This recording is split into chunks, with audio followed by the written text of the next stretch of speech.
mean, Antarctica is the great south continent, and therefore it obviously is south.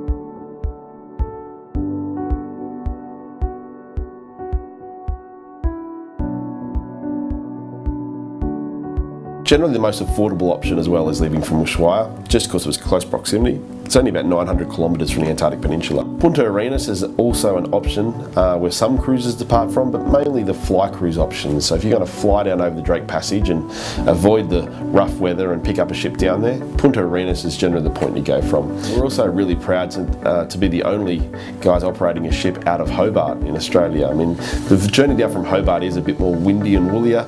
It's a 6-day journey as opposed to 1.5 to 2 days from Ushuaia, but the journey is incredible, and the beauty of that is going from Australia, it's just so unique, and you can soak it up living from Hobart with that great Antarctic heritage, going down to Macquarie Island, hopefully into Cape Denison if the conditions allow, to see the legendary huts of Sir Douglas Mawson.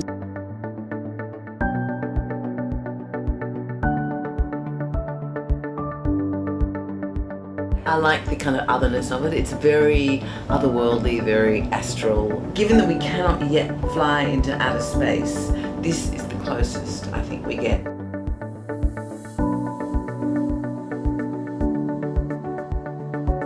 For me, I spend a lot of time just looking at the ice itself. Like, a picture like this is just the feeling of what you can kind of lose yourself into when you just sit there looking at the ice. It's more than just a lump of ice. There are all kinds of things that you can find within it.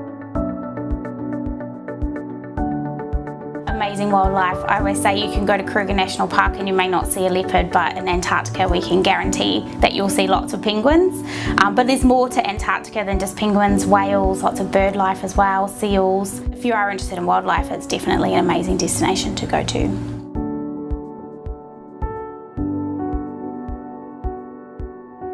The season runs from kind of early November through to late March, and I always find the beginning of the season and the end are spectacular for different reasons. I mean, generally early in the season you get a lot of ice and a lot of sea ice there, so the sea ice makes truly spectacular photography. You get a lot of penguins nesting early in the season, and the little hatchlings start to come out as the season progresses.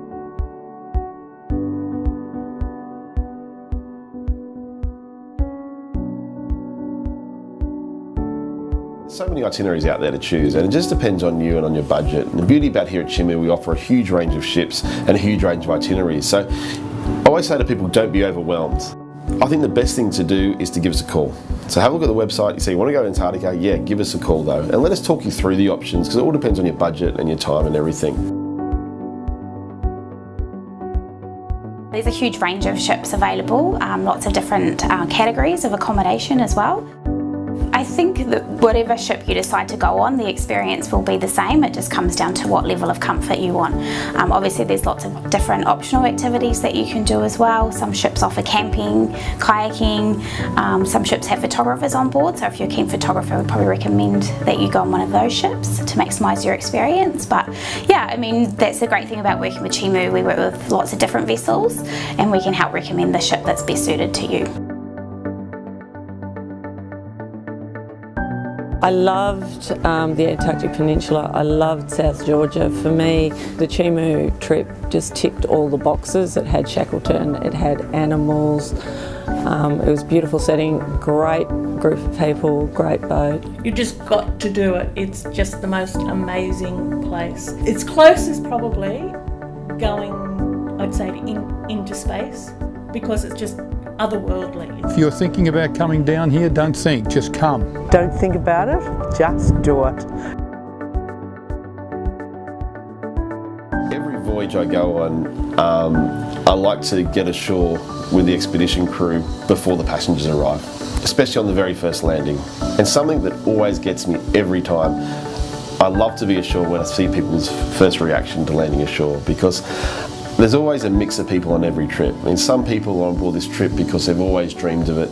Some people are on board this trip because it's their last continent they want to tick off on their bucket list. And there's always a lot of emotion. Just the way they feel when they arrive, that sense of just awe of the incredible scenery just gets me going back, and on every voyage it's exactly the same, just seeing that reaction, and as well as the breathtaking beauty and the animals and everything else, but just to see people's reactions and what it brings out in people is just something you have to see.